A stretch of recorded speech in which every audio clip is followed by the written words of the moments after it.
I see you are thinking of owning a gym. You walk into a gym on a Tuesday at 6 p.m. Every treadmill is taken. You have the obvious thought, this place is printing money. More people, more memberships, more cash. Simple. Here's the problem. You just watch the 1 hour of the day that lies to you. A gym isn't really a fitness business. It's a subscription business that happens to have dumbbells in it. And once you understand that difference, every dollar this business makes, and loses, starts to make sense. First, the taxonomy, because gym isn't one business. It's several businesses wearing the same tracksuit.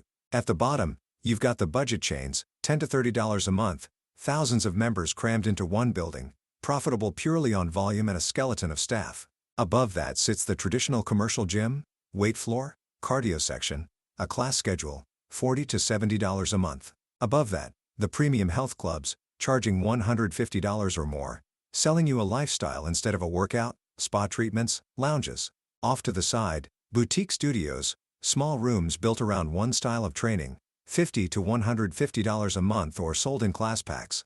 And at the extreme end, one-on-one personal training studios that don't sell memberships at all, they sell your time with a coach. Every one of these is answering the same underlying question differently. Do you make your money from a lot of people paying a little, or a few people paying a lot? That single decision shapes everything else about this business. Entry costs. The instinct is to assume the expensive part is the equipment. It isn't. The expensive part is converting an empty commercial box into something legally and safely built to hold sweating human bodies for 12 hours a day. Most commercial landlords want 3 to 6 months of rent up front as a deposit before you've touched a single wall. Then the build-out starts. Rubber flooring that can absorb a dropped barbell without cracking the slab underneath runs $10,000 to $40,000. Locker rooms and showers need moisture-resistant materials and real drainage plumbing, another $10,000 to $50,000. Floor-to-ceiling mirrors alone can run $3,000 to $12,000 once installed. Then there's the cost almost nobody prices correctly: air. A generic retail shell isn't built to handle a room full of people generating heat and moisture for hours on end. Building code requires roughly 20 cubic feet of fresh air per minute for every person actively exercising in the space. Run that math on a busy 5,000 square foot floor at peak hour, and you need well over 2,000 cubic feet of fresh air moving through that room every single minute. That's not a ceiling fan. That's a full commercial HVAC upgrade, and it can run $10,000 to $50,000 before you've sold a single membership. Stack the deposit, the build-out, licensing, insurance, an opening marketing push, and a cash reserve to survive the slow early months, and a modest mid-sized gym can require anywhere from $300,000 to well over $1 million just to unlock the front door. Equipment is the next trap. A single commercial-grade treadmill runs $2,000 to $8,000, and a baseline cardio section needs 6 to 12 of them. Selectorized strength machines run $1,000 to $5,000 each, and a real gym floor needs 12 to 20. Add racks, benches, and free weights, and the equipment bill for a mid-sized gym lands somewhere between $40,000 and $250,000. Now you face the decision that quietly determines your first 3 years: buy or lease. Buying feels safer. It's an asset, no monthly bill hanging over you. But it drains your cash reserves exactly when you need them most, in the uncertain months before membership numbers stabilize. And heavy daily gym use wears equipment down far faster than any home gym ever would. Leasing keeps your cash free and lets you refresh equipment on a schedule. But lease financing typically carries an interest rate around 8% a year, meaning you pay meaningfully more than the equipment is worth over the life of the lease, and that lease payment doesn't care whether your membership numbers hit target. If the doors close, the lease doesn't close with them. Neither choice is wrong. But whichever one you pick, you've just locked in a large fixed monthly cost that has to be paid regardless of how many people walk through your door that day. Location is where most first-time owners actually get it wrong, and it's more specific than somewhere with a lot of people. Roughly 80% of a gym's membership base lives within a 10 to 15-minute drive or transit ride of the building. That's the entire addressable market, not the city, not the metro area. A 10-minute radius. And the income level inside that radius has to match your pricing. A club charging $150 a month cannot survive in a neighborhood built around a budget income base, no matter how nice the equipment looks. High-visibility retail space in a major city can run $25 to over $100 per square foot annually, compared to $12 to $20 in a rural stretch. Get that mismatch wrong, and you've committed to a rent bill that requires a membership base your neighborhood simply cannot supply. Now we get to the part that actually explains this entire business: the membership itself. Picture every person who signs up falling into one of two futures. In one, they show up 3 times a week, every week, for a year. In the other, they show up twice in January, feel good about themselves, and never come back, while still paying every month. Which one is more valuable to the gym? It's the second one, and this is the single most important idea in the entire business. The person training 3 times a week uses hot water, wears down the treadmill belt, needs towels laundered, and occupies floor space during the exact hour the gym is most crowded, which can push other members toward canceling. Every visit costs the gym real money and real capacity. The person who signed up in January and never came back cost the gym almost nothing. No hot water, no wear, no crowding, just a monthly payment landing like clockwork, with nearly all of it flowing straight to the bottom line. Industry data consistently shows that around 2/3 of gym members rarely or never use the gym they're paying for. That's not a flaw in the model. That is the model. A gym with 6,000 members could never physically fit even a fifth of them on the floor at once. Fire code wouldn't allow it, and the equipment couldn't handle it. A typical floor might legally cap out around 200 to 300 people at a time. The building only has to be sized for the fraction of members who actually show up, not the total number who pay. The membership sitting unused on someone's bank statement is quietly one of the most profitable customers a gym has. The seasonal wrinkle makes this even sharper. A large share of annual signups, commonly cited around 10 to 12%, lands in the single month of January, driven by New Year's resolutions. Owners lean into it hard: discounted joining fees, trial offers, a burst of ad spend. That wave hands the business a large injection of cash and new billing almost overnight. But the same wave that comes in fast goes out almost as fast. Roughly half of new members stop attending within 6 months, and among January resolution sign-ups specifically, a large majority have quietly stopped showing up by summer. Experienced owners don't panic about this. They budget the January surge as a reserve to carry them through the quieter months, rather than treating it as a new permanent revenue level. The owners who get caught spend that windfall as if it's the new normal, and pay for it in April.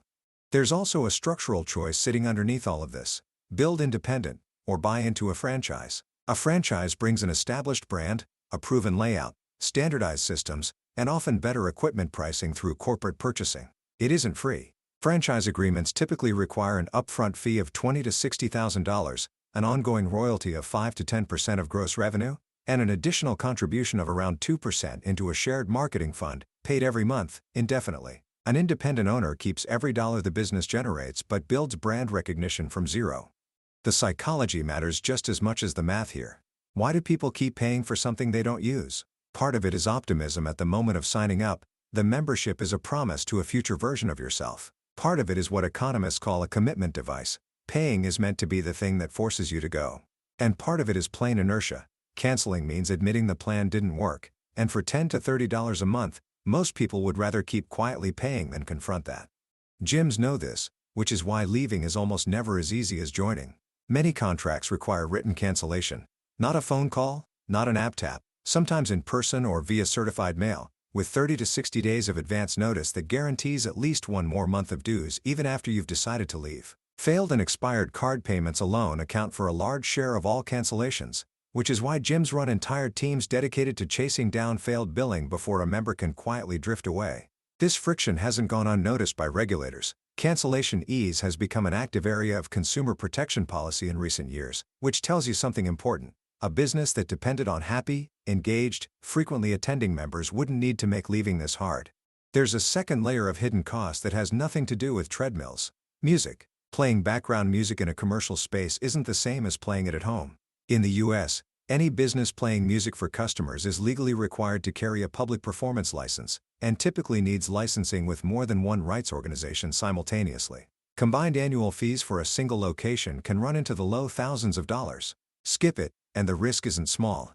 These organizations do send investigators into commercial spaces, and statutory damages for infringement can run into the tens of thousands of dollars per song. A gym owner who assumes a personal streaming subscription covers the sound system has taken on legal exposure worth far more than the license would have cost. That's a small example pointing at the larger lesson. Almost none of the real costs in this business are the ones printed on the equipment catalog. They're buried in a lease clause, a licensing agreement, or a maintenance contract nobody reads carefully until something breaks. And things do break. Heavy daily use wears down belts, cables, and upholstery fast, and mid-sized gyms typically budget $1,000 to $3,000 a month just for ongoing repair and replacement. Utilities for constant ventilation, lighting, and hot water can run $1,000 to $6,000 a month on top of that. None of these numbers look dramatic alone. Stacked month after month, they quietly eat the exact margin the owner was counting on. A structural risk, and a case study. Even at massive scale, this model can fail. And not because people stopped wanting to work out. Two of the largest health club chains in U.S. history, Bally Total Fitness and 24 Hour Fitness, both ended up in bankruptcy despite full parking lots and huge membership rolls. The common thread wasn't declining demand for fitness. It was debt, long-term financing contracts and aggressive fixed obligations stacked against a revenue model that depends on consistent churn assumptions holding steady. When those assumptions broke, even briefly, a business carrying heavy fixed costs and thin per-member margins had almost no room to absorb the shock. A gym full of people on any given evening tells you nothing about whether the underlying financial structure can hold. The core mechanic, in plain terms, monthly dues times number of members, minus fixed costs. If a gym carries $30,000 a month in fixed costs, rent, payroll, equipment payments, utilities, insurance, software, and charges an average of roughly $90 a month per member, it needs somewhere around 340 paying members just to break even. Below that, it loses money every month. Above it, additional members are close to pure profit, because the marginal cost of an inactive member is nearly zero. Here's the volatility that follows right behind that good news. New gyms rarely hit break-even membership on day one. It typically takes 12 to 18 months of accumulation, and every one of those months burns through the working capital reserve set aside before opening. And membership isn't a number that simply climbs. Annual churn in this industry commonly runs 30 to 40%. A 500-member gym losing 5% a month has to acquire roughly 300 new members over the course of a year just to stay exactly where it started. That's not growth. That's running in place. This is where personal training becomes essential, because it's the one revenue stream with genuinely strong economics. A trainer working purely one-on-one at $80 a session, capped around 25 sessions a week to avoid burnout, tops out near $100,000 a year in revenue, a hard ceiling, because there are only so many hours in a day. Semi-private training breaks that ceiling. A coach running one session with 4 clients paying $40 each brings in $160 for that hour, roughly double the one-on-one rate, while each client pays less than private coaching would cost. That's why so many gyms have shifted towards small group formats. The gym doesn't keep all of it. Trainers on payroll typically take 30 to 50% commission, but across a full roster, personal training tends to be far more profitable per hour than a base membership ever could be. Bull versus bear. In the optimistic case, you've picked the right neighborhood, hit your break-even membership count on schedule, kept churn on the low end of normal, and built a real personal training program alongside your base. Under those conditions, a mid-size independent gym can generate $500,000 to $1.5 million a year in revenue, with a net margin around 10 to 20%, translating to owner take-home somewhere between $70,000 and $180,000 a year. A genuinely solid outcome. In the realistic case, 2 or 3 things go wrong that aren't exotic at all. They're this business's normal risks. Churn runs at the high end instead of the low end. A cheaper chain opens 2 miles away and pulls price-sensitive members with a lower rate. Equipment needs more frequent repair than budgeted, adding another $1,000 to $3,000 a month. Under those conditions, that same gym can slide from a comfortable double-digit margin into a single-digit margin, or an outright loss during a slow season. Even while the parking lot still looks reasonably full most evenings, the swing between those two outcomes in a single mid-sized gym can be well over $100,000 in a year, and almost none of it shows up as a dramatic visible event. No fire, no scandal, just a slightly higher cancellation rate, a slightly slower ramp, and a slightly heavier repair bill, compounding quietly until the number at the bottom of the spreadsheet looks nothing like the plan. So if you're still standing in that gym at 6 p.m., watching every treadmill in use and doing the math in your head, remember what you're actually looking at. You didn't find a fitness business. You found a real estate and behavioral economics business that happens to have treadmills in it. It was never really about how many people you can get to sign up. It's about how well you can survive on the people who stop showing up after their subscription ends, because those are the people who are actually paying the bills. That's the real economics of owning a gym.